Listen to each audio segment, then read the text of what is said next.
Assalamualaikum warahmatullahi taala wabarakatuh. Salam pertemuan di alam maya. Salam malam Isnin. Apa khabar saudara semua? Doa saya agar anda sentiasa sihat. Apa khabar saudara Ibrahim Cik Muda? Hari ini Ibrahim Cik Muda adalah orang pertama muncul sama dengan Ali Abdullah. Waalaikumsalam saudara Ali. Hafiz Wan Basirun, saudara Setan Kuning. Bila nak tukar setan hijau?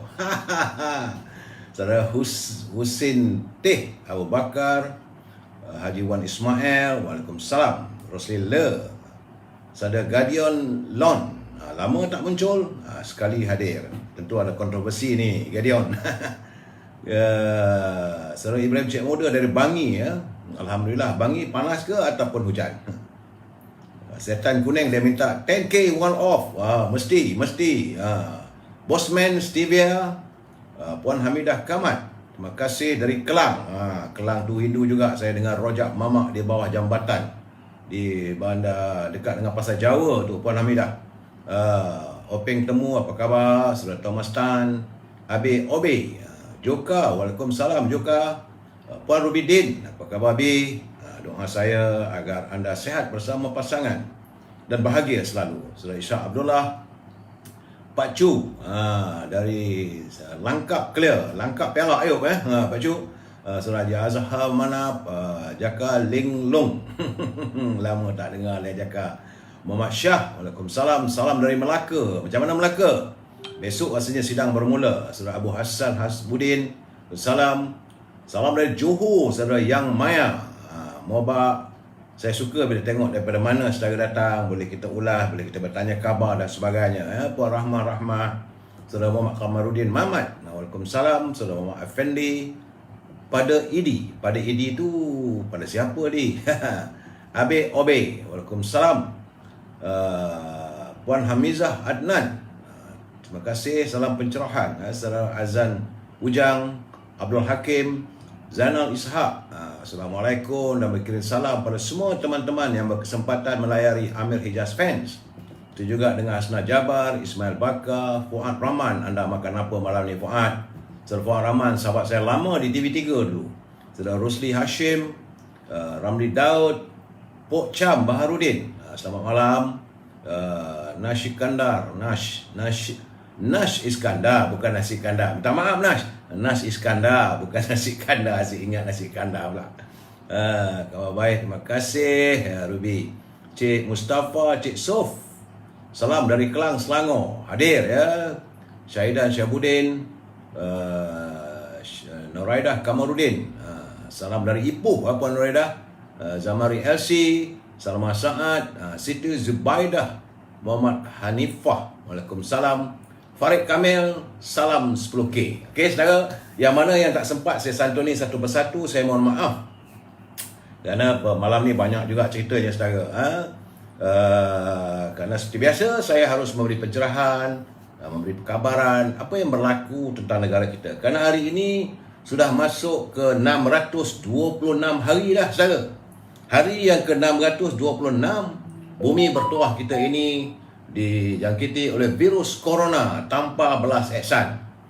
Ramai semalam, Allahyarham Tan Sri Sabri Cik juga kabarnya meninggal dunia akibat daripada jangkitan virus corona. Hari ini sahabat saya Saudara Ramli, Datuk Ramli daripada Sungai Besar ke tanya ni apa ini apa juga telah pun kembali ke rahmatullah dan sahabat saya Saudara Saufi, Saudara Kamal Arif di Manjung. Kabarnya bukan hanya beliau seorang, satu keluarga kena jangkitan. Jadi sebab itu saya harap teman-teman semua berhati-hati. Dan saya melihat bahawa ini perkembangan terbaru ini tidak begitu menyenangkan kerana virus corona masih lagi belum usai lagi ditangani. Hari ini 5 Disember, hari Ahad. Tapi dari segi laporan yang saya terima daripada Saudara Rio, Saudara Rio daripada Universiti Melaya, dia pun berhenti main bola sekarang ni. Dia main bola di Rio. Rio kata ada pengurangan jangkitan. Semalam 4,896, hari ini susut kepada 4,298. Bagaimanapun jumlah keseluruhan warga kita yang dijangkiti oleh virus corona sudah pun meningkat pada 2 juta 658,772 orang. Semalam kematianlah 36 orang dan jumlah kematian terus meningkat.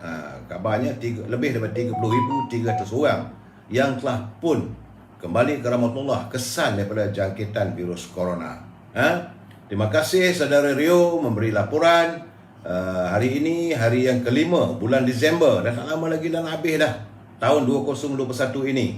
Dan kalau kita lihat untuk hari ini, jumlah keseluruhan untuk bulan Disember, jumlah jangkitan adalah 25,990 saudara. Bagaimanapun untuk warga di Setapak, wilayah Persekutuan, saya diberitahu bahawa Balai Polis Setapak terpaksa ditutup selama 7 hari selepas beberapa orang pegawai yang bertugas di balai tersebut diberitakan dijangkiti oleh COVID-19. Jadi menurut Ketua Polis Daerah Wangsa Maju, Superintendent Asy'ari Abu Samah, penutupan balai itu bermula hari ini sehingga hari Jumaat. Saudara ya. Jadi jika anda berurusan untuk buat laporan dan sebagainya, bolehlah buat laporan di balai polis yang berhampiran. Kerana menurut Superintendent Asy'ari, langkah menutup sementara balai tersebut dilakukan akurat beberapa orang pegawai telah dijangkiti COVID-19 dan ini bertepatan dengan arahan Kementerian Kesihatan dalam usaha mencegah penularan COVID-19, katanya dalam satu kenyataan hari ini. Namun begitu, menurut beliau, perkhidmatan polis di bawah pentadbiran Balai Polis Setapak seperti rondaan, cegah jenayah, ronda cegah jenayah, iaitu unit rondaan bermotosikal dan elemen-elemen yang lain dalam pasukan polis berjalan seperti biasa. Cuma kalau saudara mau berurusan untuk pengeluaran permit ataupun untuk laporan dan sebagainya, maka anda bolehlah pergi ke balai polis yang berhampiran di bawah pentadbiran Ibu Pejabat Polis Daerah IPD Wangsa Maju.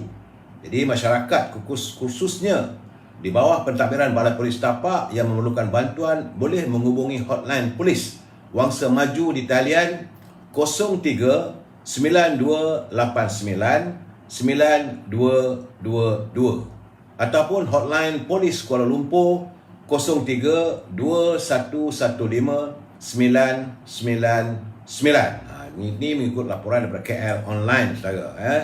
Jadi urusan polis seperti biasa walaupun pejabat di Setapak ditutup. Dan kita bersyukur pada Allah SWT, anggota polis kita sentiasa berada dalam keadaan siap siaga untuk memendung segala kejadian jenayah dan memastikan rakyat selamat. Kita selamat tapi warga anggota polis paksa mengadakan rondaan. Sebab itu saudara, kita harus berterima kasih pada anggota polis yang tidak berhenti melaksanakan tugas dengan baik saudara ya. Jadi kalau anda ditahan oleh pihak polis, jangan marah. Berilah kerjasama yang sebaik mungkin.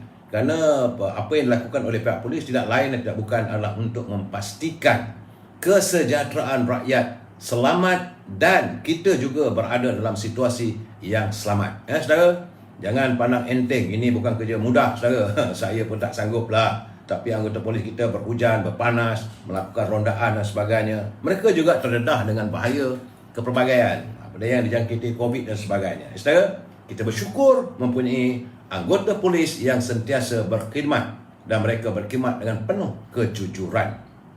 Baik saudara, usai laporan tersebut, saudara, terima kasih saudara Rio. Seperti biasa, minta sedikit iaitu segmen e-commerce. Segmen e-commerce, kalau anda mempunyai produk ataupun mahu saya berada di tempat saudara untuk mempromosikan produk-produk ataupun kedai-kedai makan anda, boleh hubungi Al-Azhar supaya menyusun. Petang tadi saya bersama dengan jutawan hebat iaitu Dato' Abdul Hassan. Banyak perbincangan dengan beliau. Saya bersyukur kerana dapat bertemu dengan beliau kerana beliau adalah antara orang yang terhebat saudara. Pendidikan tak tinggi tapi boleh mencapai kejayaan. Sepatutnya bila saya bertemu mereka itu, teman-teman dapat menjadikan sebagai iktibar. Ya saudara, jadi untuk saya menyusun program saya, boleh hubungi Al-Azhar di talian 011 330 41241. Bila berhubung dengan Azhar, jangan lupa sebab dia sibuk. Sibukkanlah dia dengan haruman setangi bakurnya supaya rumah anda harum, kerana haruman wangi-wangian ini adalah kegemaran para malaikat dan dibenci oleh syaitan. Saudara, Cucu saya pun dah sampai. Dia datang dari Ampang. Dia pergi ke Ampang tadi tengok rumah datuknya yang dilanda banjir ya. Kawasan Ampang 5 hari lepas banjir. Kesian penduduk tersebut. Bagaimanapun Datuk Seri Najib turun dan pergerakan pemuda UMNO turun memberi bantuan semampu yang mungkin. Jadi dengan Al-Azhar, balik dengan Al-Azhar tadi e-commerce. Jadi saudara juga boleh memesan haruman parfum wangian. Memang bukan minyak atar, tapi wangian seperti minyak atar, wangi. Seperti kita berada di sana, di tanah suci Mekah. Kata Al-Azhar, sampai cukup bulan ni, jualan akhir tahunnya, beli satu, dapat satu percuma. Jadi kalau anda punya pasangan, boleh berhubung dengan Al-Azhar untuk dapat satu percuma, beli satu. Jadi artinya dalam keadaan inflasi sekarang ni, eloklah menggunakan wangi-wangian. Badan kena wangi saudara. Juga kalau anda disibukkan oleh Azhar tak dapat, boleh hubungi Siti Fareha di talian 017-711-4300. Siti Fareha lain tak ada, dendeng manis Siti Fareha. Produksi masih berjalan walaupun harga daging tinggi. Saya senyum bila saya tengok dia sibuk buat kerja tu. Saya kata, untung macam mana ni Siti? Dia kata tak apa-apa, asalkan teman-teman semua dapat merasai nikmat makanan. Jadi perniagaan bukan mencari untung yang berlipat ganda. Itu gambarannya saudara. Bolehlah memesan dendeng manis Siti Fareha. Talian 017-711-4300. Bagi anda yang tinggal di Lembah Kelang, jangan lupa Syauqi daripada syarikat Kizinis, iaitu untuk mendapatkan bekalan buah-buahan dari luar negeri yang manis, yang grade A, harga di bawah pasaran.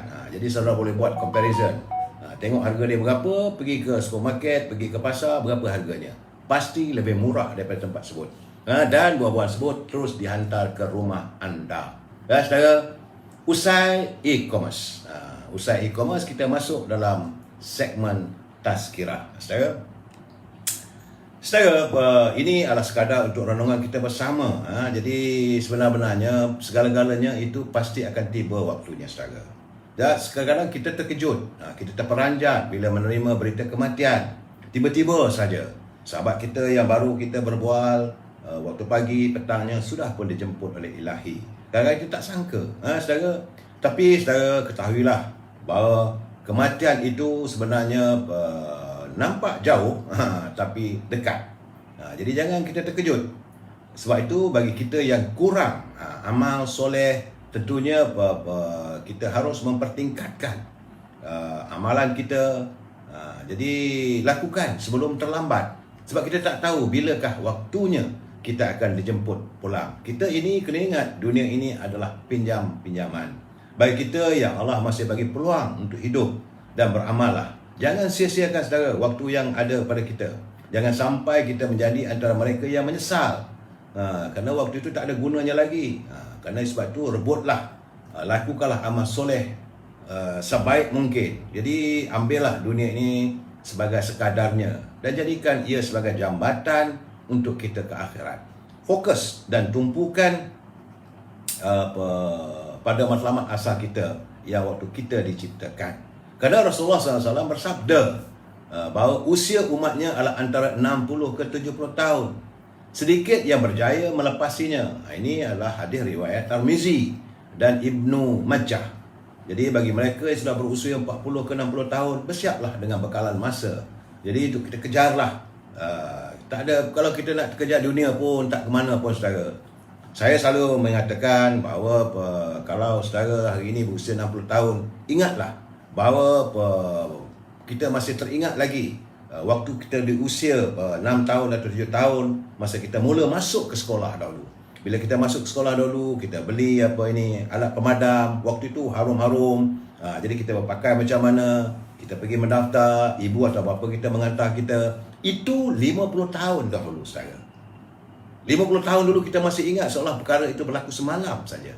Tapi persoalannya, apakah kita mempunyai 60 tahun ke hadapan? Ingatlah saudara bahawa masa itu sentiasa berjalan dan ia tidak menanti. Kitalah yang selalu terleka oleh nafsu, oleh perasaan, oleh duniawi yang serba menggoda ini. Jadi pesan saya kepada saudara, pertingkatkan amalan, lakukanlah apa yang terbaik. sementara hayat masih ada. Semoga bermanfaat untuk kita semua. Baik, saudara. Usai tazkirah, kita masuk mutiara kata. Mutiara kata adalah kiriman sahabat saya. Ya. Tak maaf, saudara. Cuaca begini yang tak menentu, saudara, ya. Bahawa senyuman itu lahir dari perasaan yang indah, menghiasi tawa penghapus kesedihan. Ingat, saudara, senyuman itu lahir dari perasaan yang indah dan menghiasi tawa menghapus kesedihan. Secebis ungkapan manis adalah perlengkapan kepada citra ikatan persahabatan. Oleh itu, saudara, ukirkanlah senyuman saat bertemu insan yang anda sayangi. Jangan kita tunjukkan wajah-wajah yang tidak baik. Apa khabar saudara Fazil Yub, saudara Maznah Cik Mat, Zairi Burhan, K. Rayan. Ini teman kita yang melayari Instagram. Sebagaimana saya katakan, kalau saudara tidak dapat siaran ini melalui Facebook, sila masuk ke Instagram.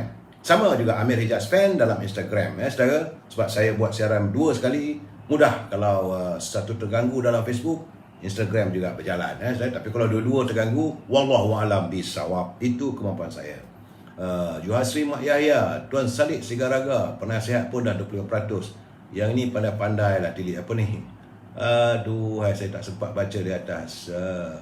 Adrian, ini bukan kerajaan BN, ini kerajaan Perikatan Nasional.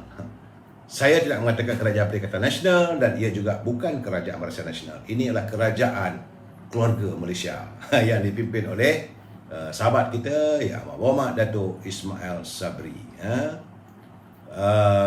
Fazil Rashid, Saudara Mat Spana, betul tu, ya, Saudara Muhammad Padli, Syam Hashim, Frankie, Zubaidah Mat Zain, saudara, Zazir Bohari, Anti Eli. Okey, saudara.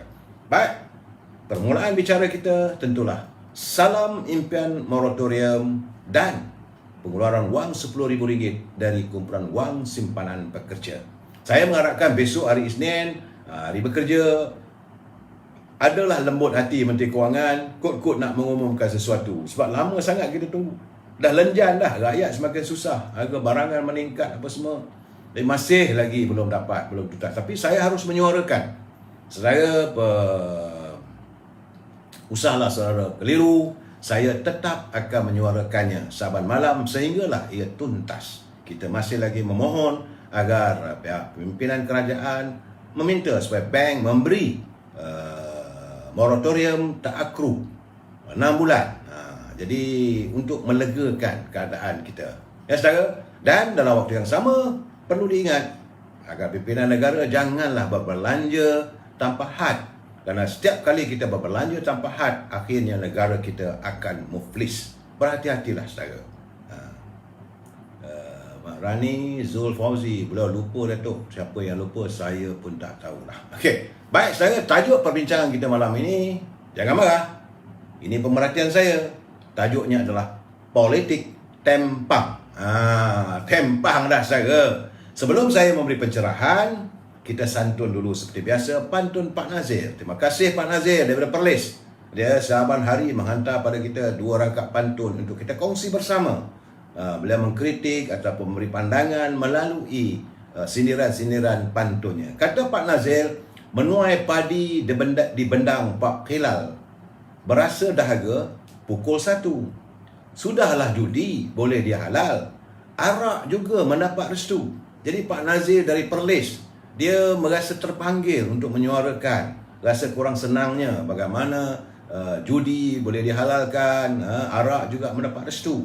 Sebab itu beliau mengirim pantun menuai padi di bendang Pak Khilal, berasa dahaga pukul 1. Sudahlah judi boleh dihalal, arak juga mendapat restu. Beliau menzahirkan rasa tidak senangnya atas keputusan yang sebegini. Katanya lagi, bakar terubuk lemak pelata, ikan kelah dipanggang berinti. Jangan sibuk menggunung harta, khawatir Allah memiskin hati. Jadi janganlah sibuk sangat mengejar harta kekayaan. Mungkin lulus lesen perjudian itu mendapat wang dan sebagainya, tetapi akhirnya Allah memiskinkan hati kita. Terima kasih Pak Nazir atas culipan pantun yang begitu bernilai bagi saya. Sindirannya begitu bermakna pada kita.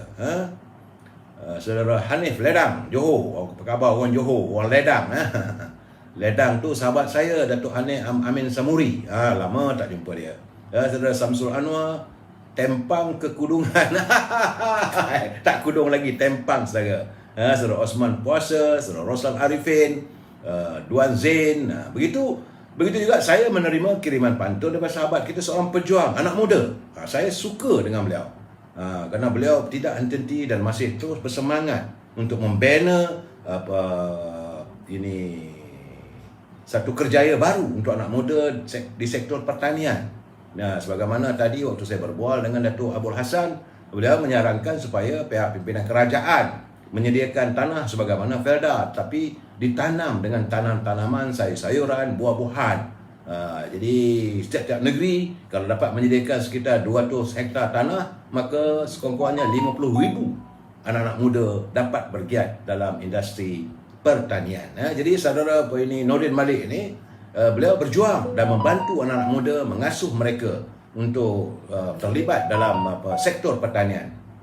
Bagaimanapun, beliau begitu peka dan begitu sensitif dengan situasi negara hari ini. Katanya, tepi telaga mencuci pinggan, dalam besin berbuih-buih. Pemimpin gagal, banyak berslogan, hasil kurang, retorik yang lebih. Ini adalah cerita rasa, unjuk rasa anak muda. Seperti saudara Nordin Malik ni, dia kata pemimpin ni gagal, banyak berslogan dan hasilnya kurang, tapi retoriknya lebih. Katanya lagi, bukan akar mencari rotan, dalam hutan harimau berlari.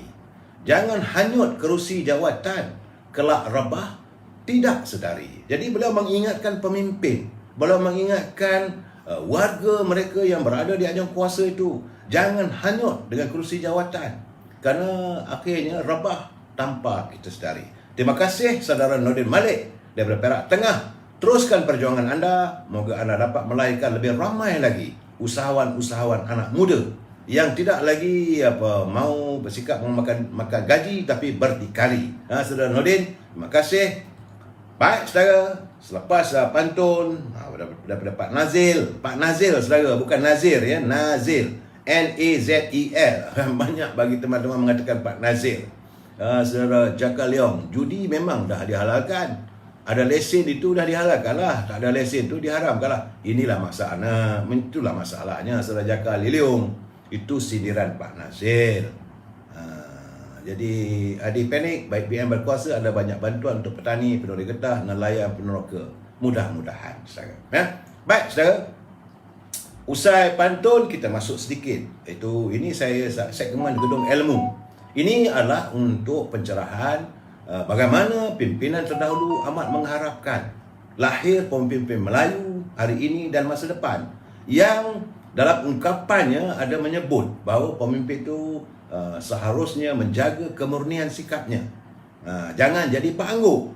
Kerana dalam ungkapan daripada buku yang saya dapat kiriman Tan Sri Johan Jaafar, buku tersebut menulis bahawa kita tidak mahu adanya pemimpin pengangguk.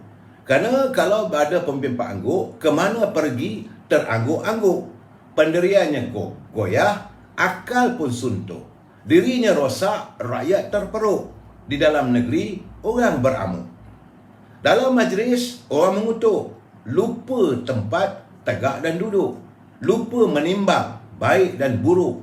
Dijadikan pemimpin, ditimpa kutuk. Hatinya kecil, semangatnya lapuk.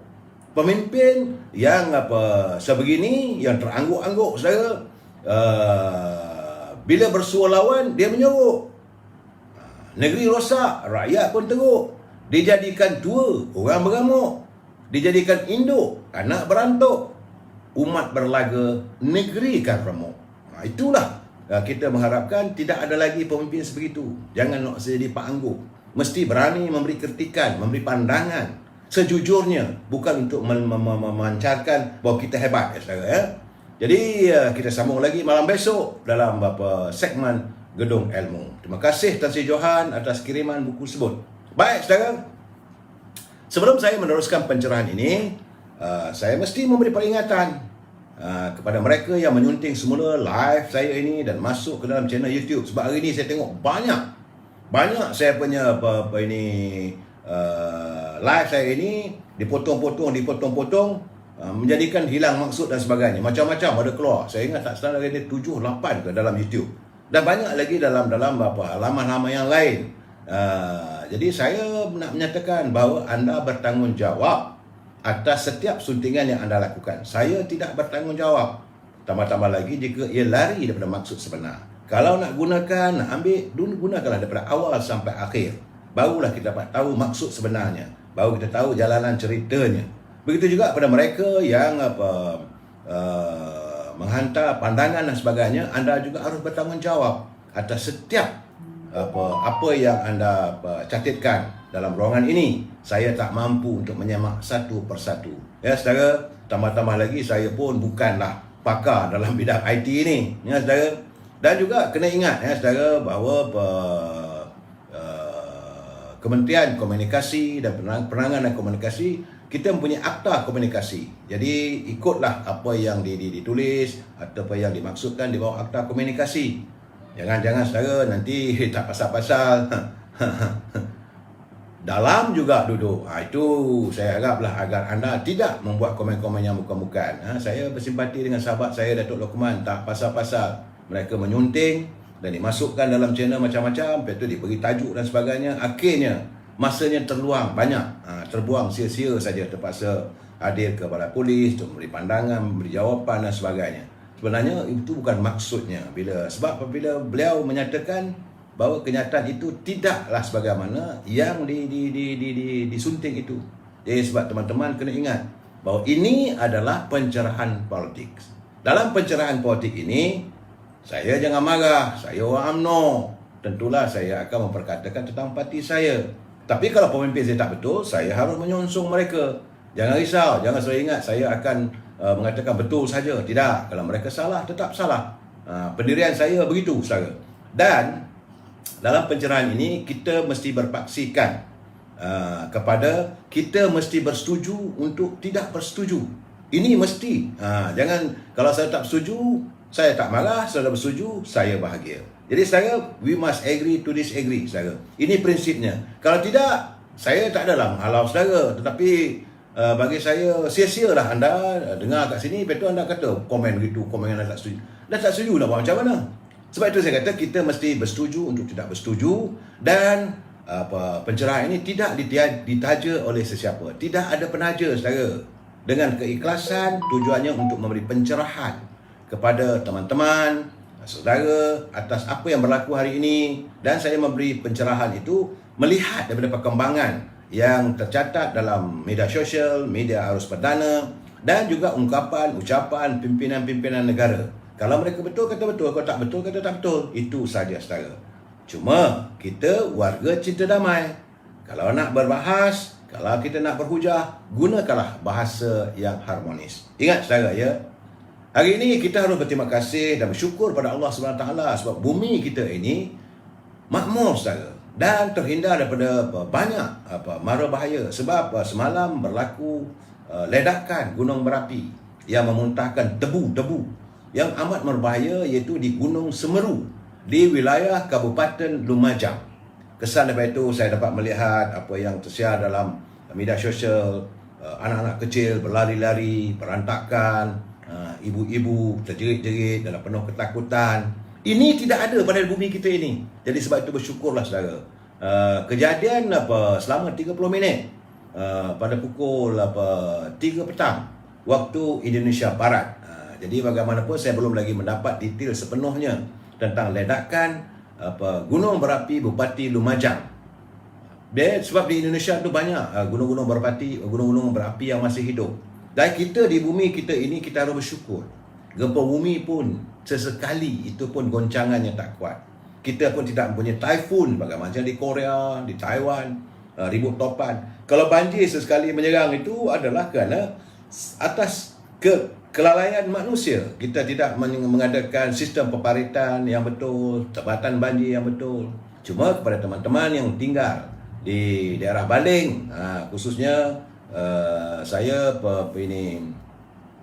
di Baling dan juga di Sik, berhati-hatilah kerana sekarang ini musim panas.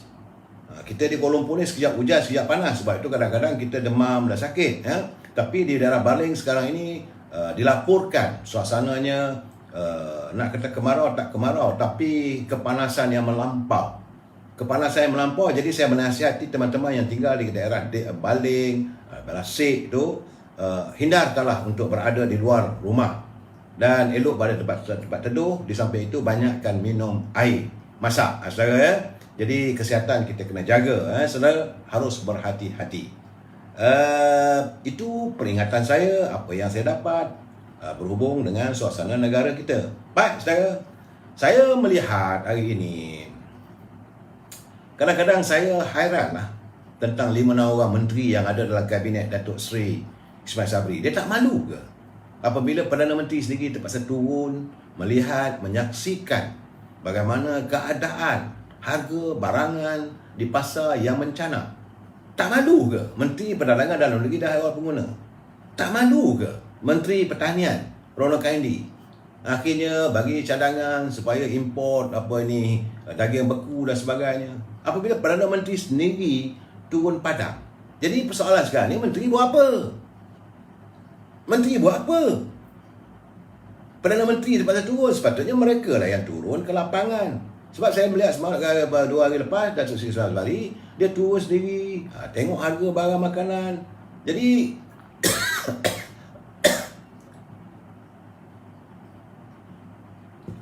dalam situasi begini, saudara, kita jangan harus menunding kepada peniaga.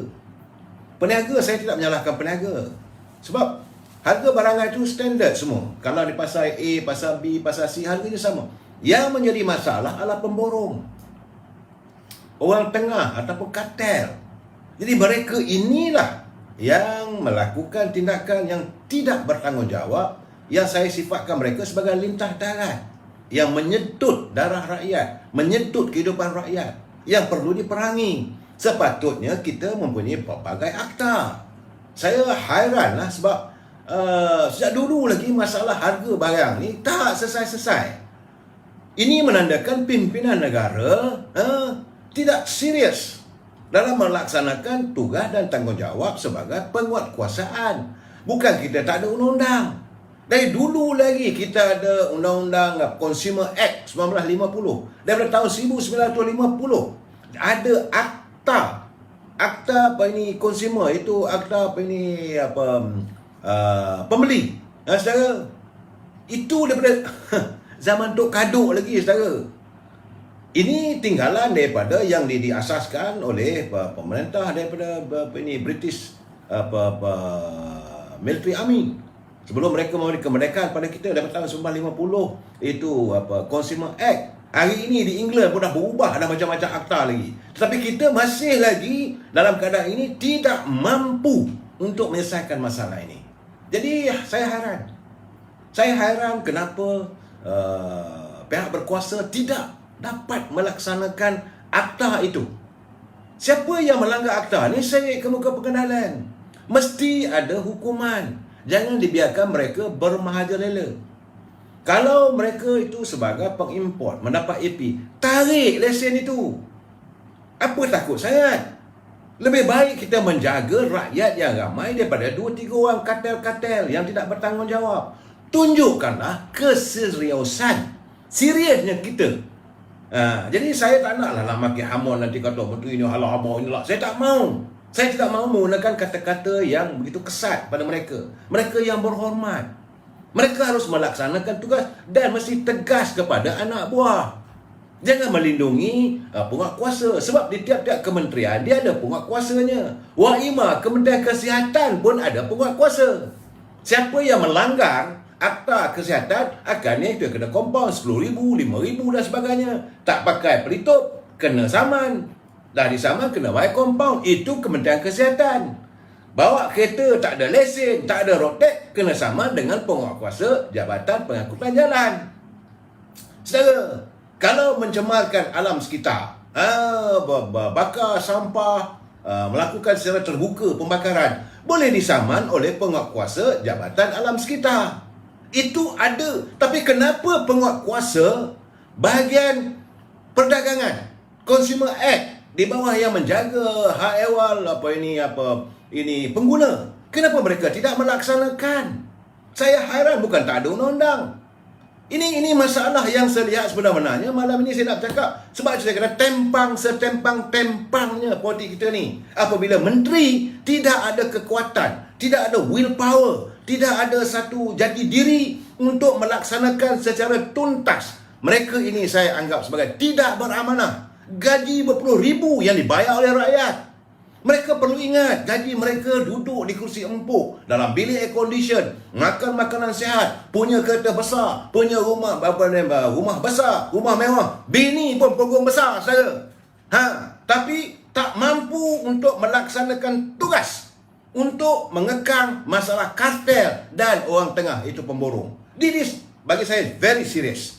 Saya minta maaf lah. Dalam keadaan begini, hari ini saya bercakap dengan nada yang tegas. Kerana saya merasakan sudah sampai masanya, masih tak berubah. Hari ini saya pergi ke pasar, sama. Harganya sama macam mana mencana.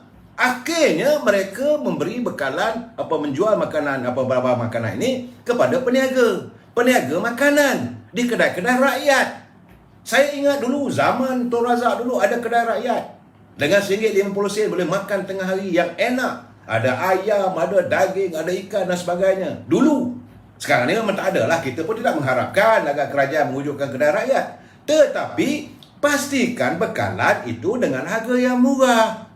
Maka kedai-kedai tidaklah menaikkan harga makanan. Ini bila kedai atau restoran menaikkan harga makanan, kamu pergi serbu kedai itu. Konon-konon nak jaga pengguna sangat. Buat apa nak jaga pengguna? Sebab kalau dia dapat bekalan tinggi. Sebagai contoh, saudara, saya pergi kedai nasi kandar.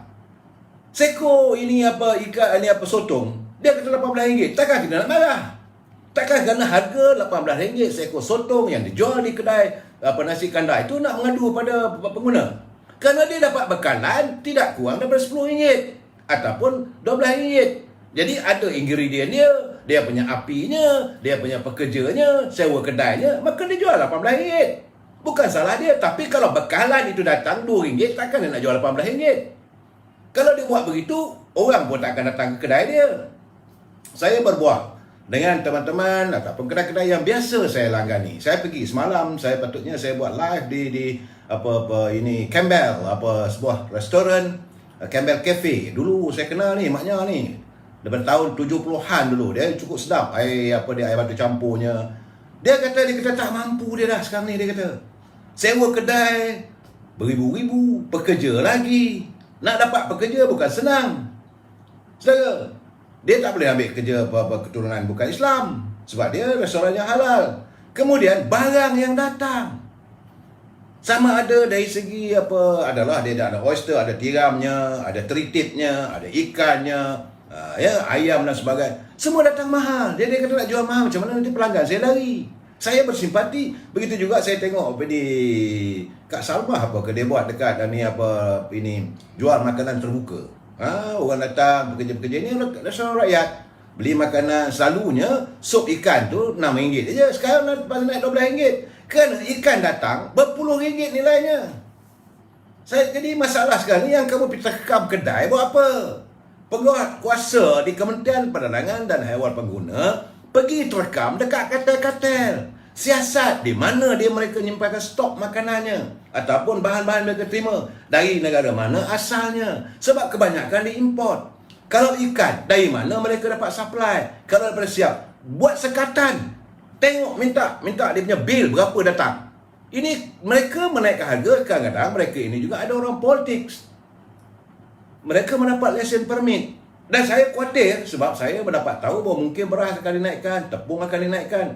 Lagi saya sehati. Nak kata tepung ni naik, mana dalam logikanya kita ada kilang tepung.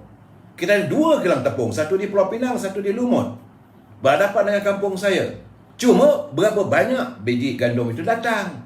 Jadi cukainya bagaimana? Kalau kerajaan nak membantu pengguna, membantu rakyat, kurangkanlah cukai import bahan-bahan mentah.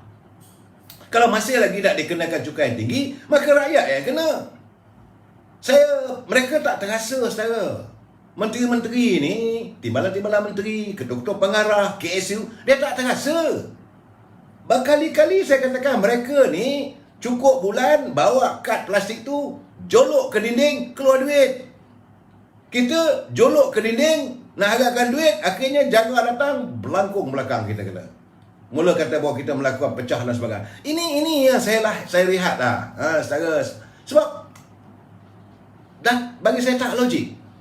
Tidak ada logikanya kalau harga sayur naik. Alasan bahawa musim hujan. Mana musim hujannya kalau di Kedah tu kering kontang. Kemudian ayam naik. Kenapa? Bahan makanan peniaga ayam, peternak ayam bersepah.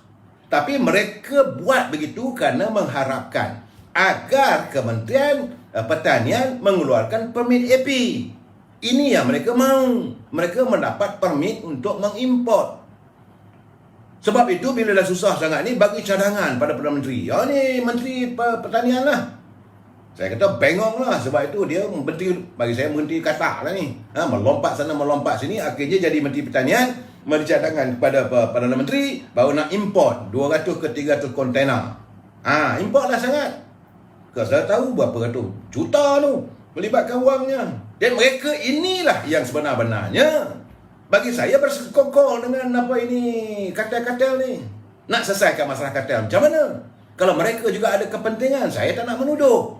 Tetapi kalau itu keadaannya seolah-olah saya sepatutnya gunakan tiap-tiap minggu, panggil penguatkuasa, pengarahnya. Okey, I don't care. Minggu ini operasi ke seluruh negara. Jangan pergi tekam dekat kedai jual sayur di pasar. Di pasar berapa datang, dia ambil untung. Dia 10%, 20% saja sebab dia nak bayar dia punya bulanan, bayar gaji pekerjanya. Tetapi tengok di mana dia punya pembekal. Kalau di pasar borong, serbu pasar borong. Tapi sebenarnya saudara, di pasar borong pun dah bersungut. Pasar borong pun pekerja-pekerja atau penjual-penjual pasar borong dah bersungut. Mereka semakin benci dengan orang politik. Katanya tak usah cakap politik lah sekarang. Ini diorang punya pasal lah harga sudah naik. Bila harga naik, kita mau meniaga pun tak betul. Memang tak betul nak meniaga. Macam mana orang tak ada duit?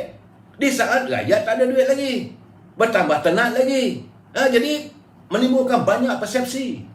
Saya kena ingat lah, kalau kita asyik import, bagi kelulusan, permit itu, permit ini, yang untung orang tengah. Orang yang duduk goyang kaki je. Ambil, pergi ke Indonesia, pergi ke Thailand, pergi ke Vietnam, pergi ke Australia, pergi ke New Zealand. Mereka pergi ke India, pergi ke Bangladesh, import.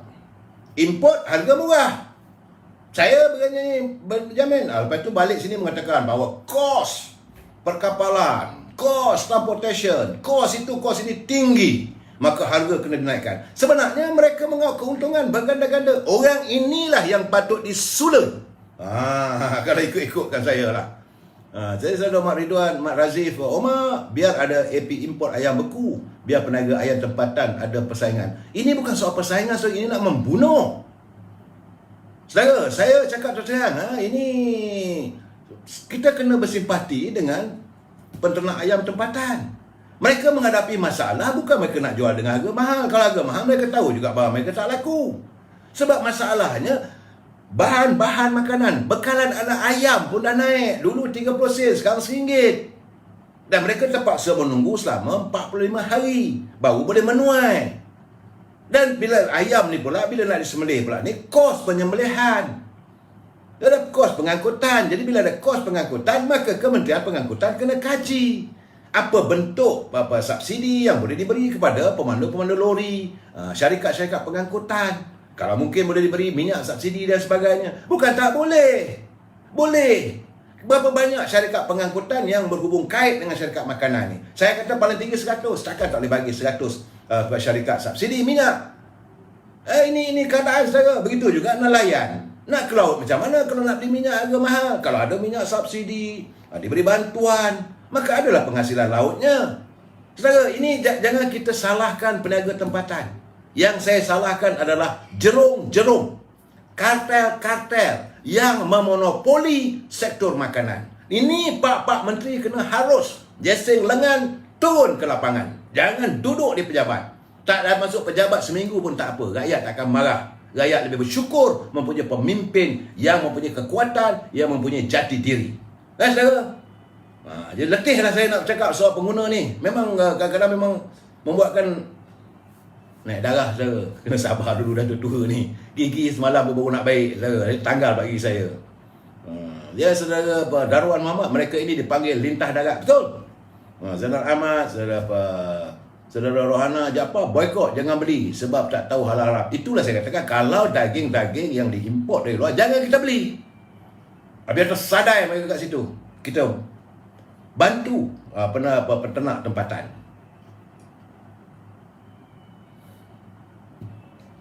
Saudara Fazilah, Menteri PBB dari ini memang tak pandai buat kerja.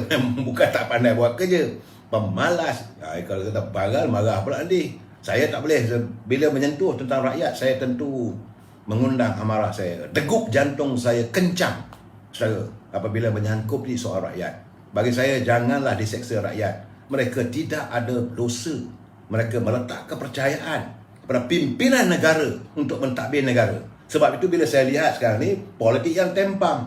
Tiba-tiba saudara Tan Sri Muhyiddin yang disingkirkan daripada anjung kuasa Sri Perdana, yang masih lagi nak berusaha untuk mencari upaya nak jadi Perdana Menteri balik. Saya ketawa je, saya kata panggil pilihan raya, tahulah nasib nanti. Tiba-tiba dia kata bahawa parti dominan itu punca rasuah.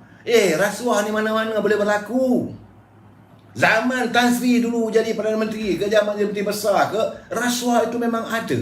Itu usaha biarlah SPRM. Kerana konon-kononnya kalau parti dominan ini untuk menyindir UMNO Barisan Nasional. Sebab kita UMNO Barisan Nasional, kita mempunyai kita punya prasarana, ahli-ahli di akar umbi begitu bertaburan di seluruh negara.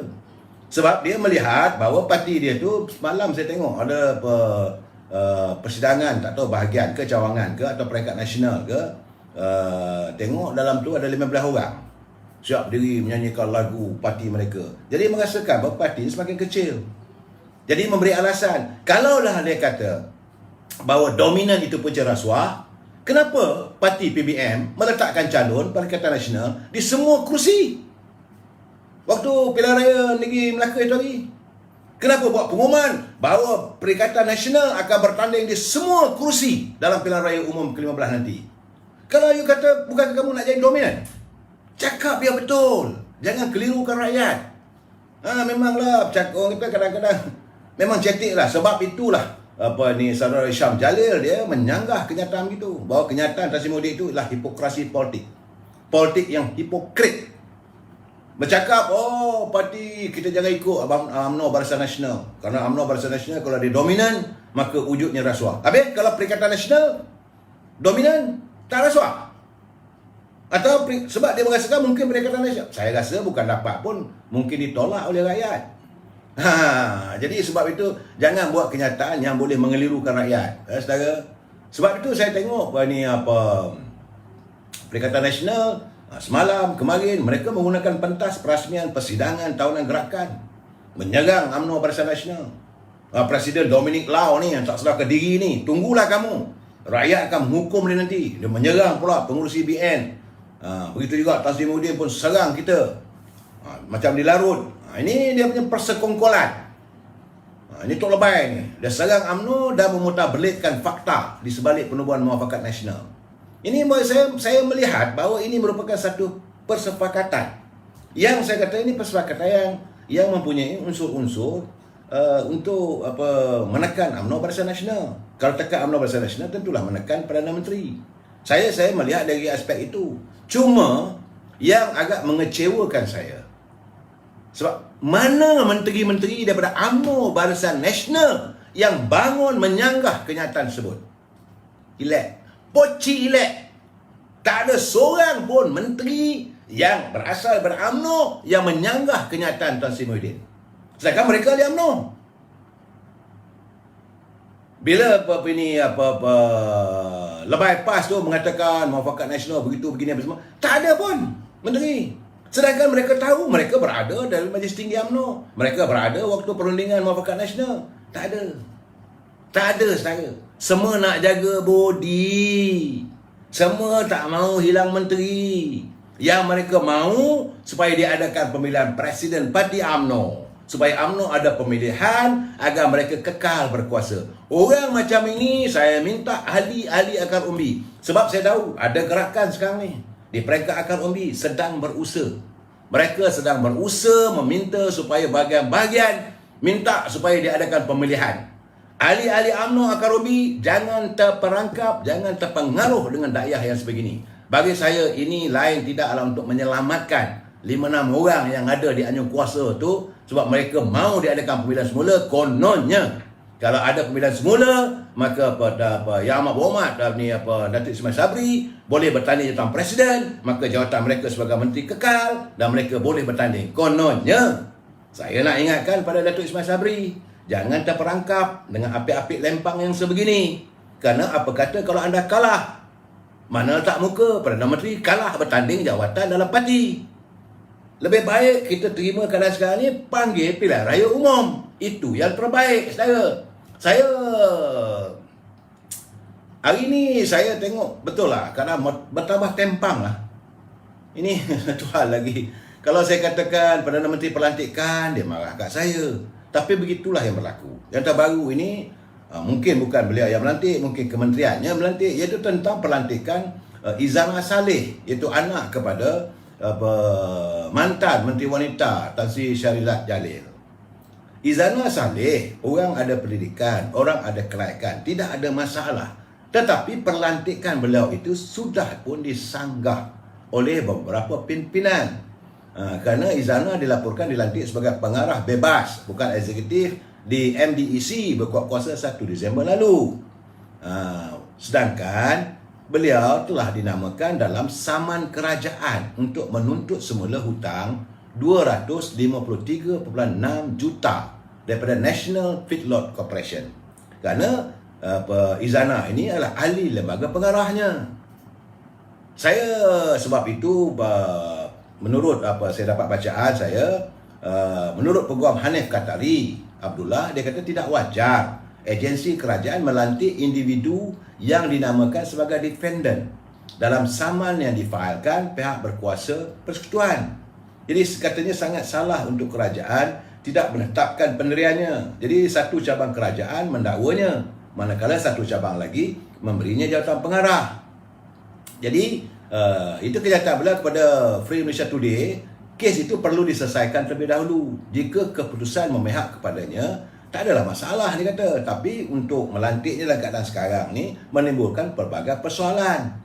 Begitu juga kenyataan pada Peguam Muhammad Rafiq Rashid Ali. Dia kata pelantikan itu bertentangan dengan takbir urus yang baik dan mewujudkan persepsi syarikat berkaitan kerajaan mula mengambil individu yang ada kaitan politik. Dah kelang kabut lah sekarang saudara.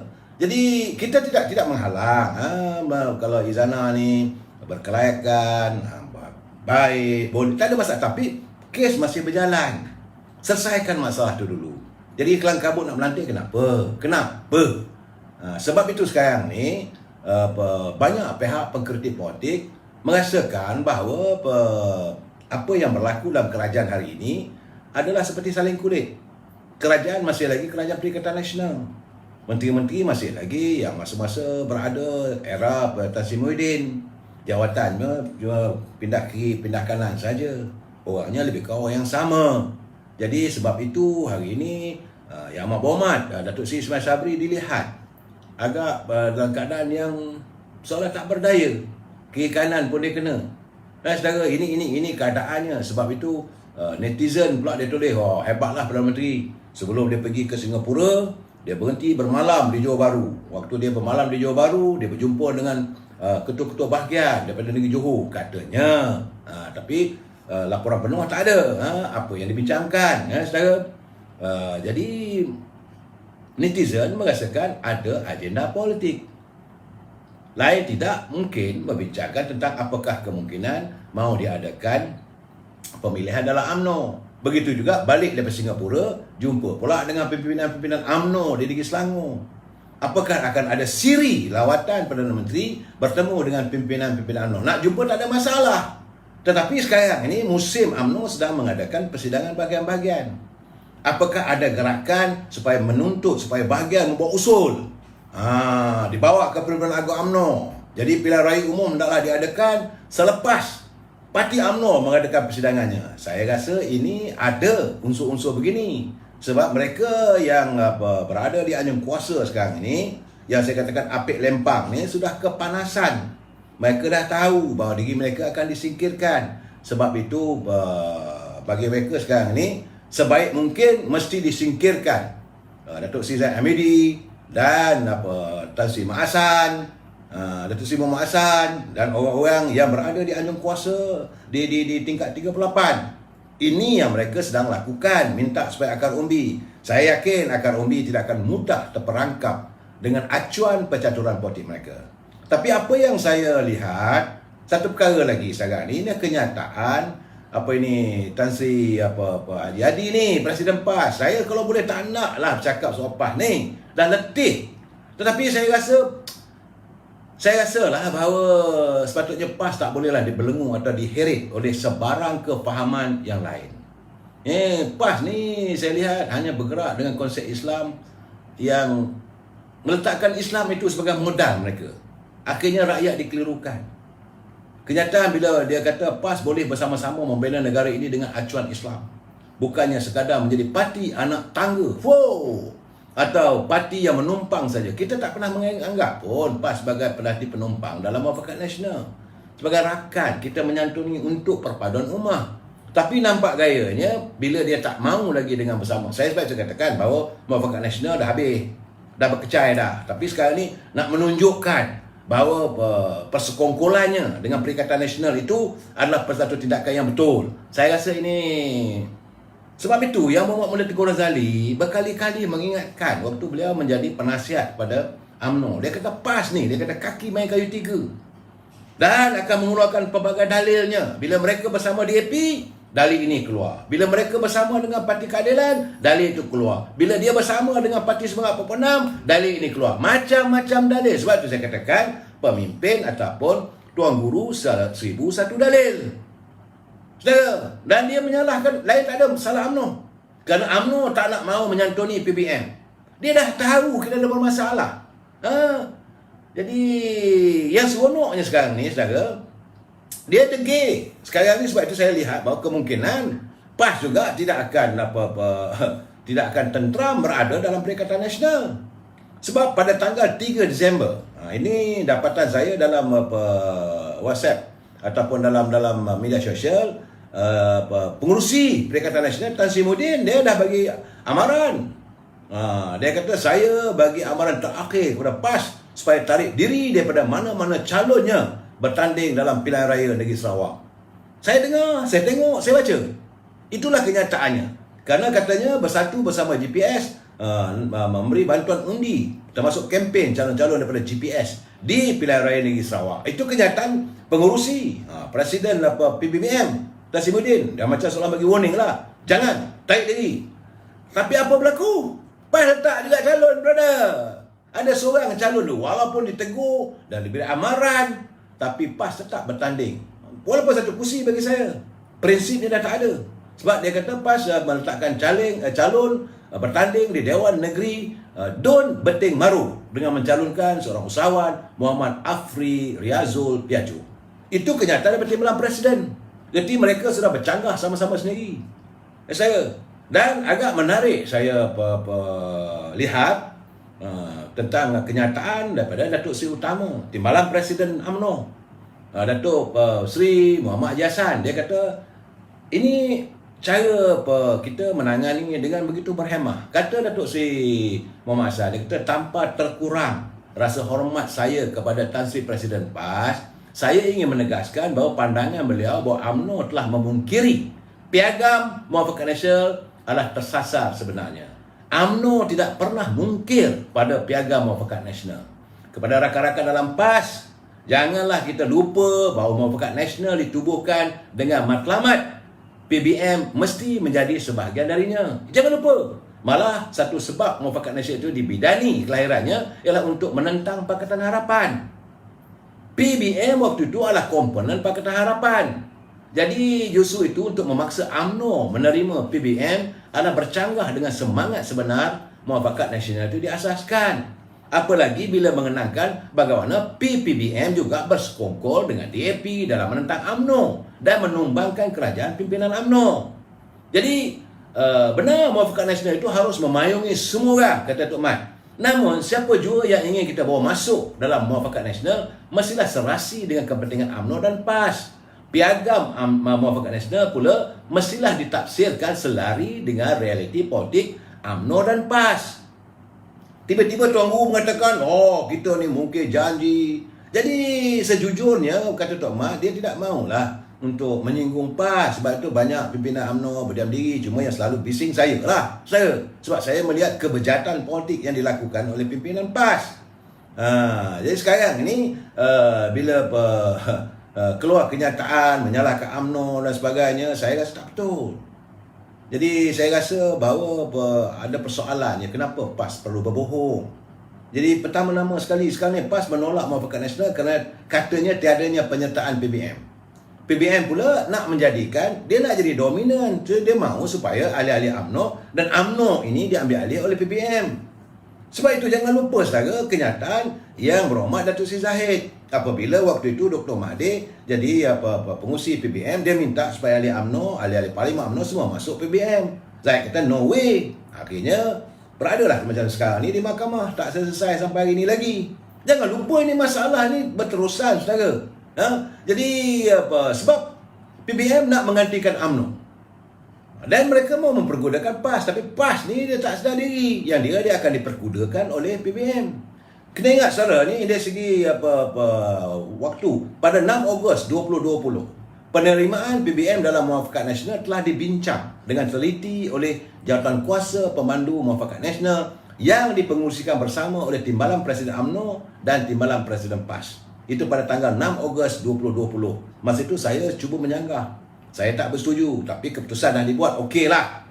Kemudian pada 13 Ogos 2020, surat resmi telah dihantar kepada PBM. Jawapan resmi diterima kesediaan PBM menyertai Muafakat Nasional pada 18 Ogos 2020. Dan ia ditandatangani oleh Tan Sri Muhyiddin sendiri.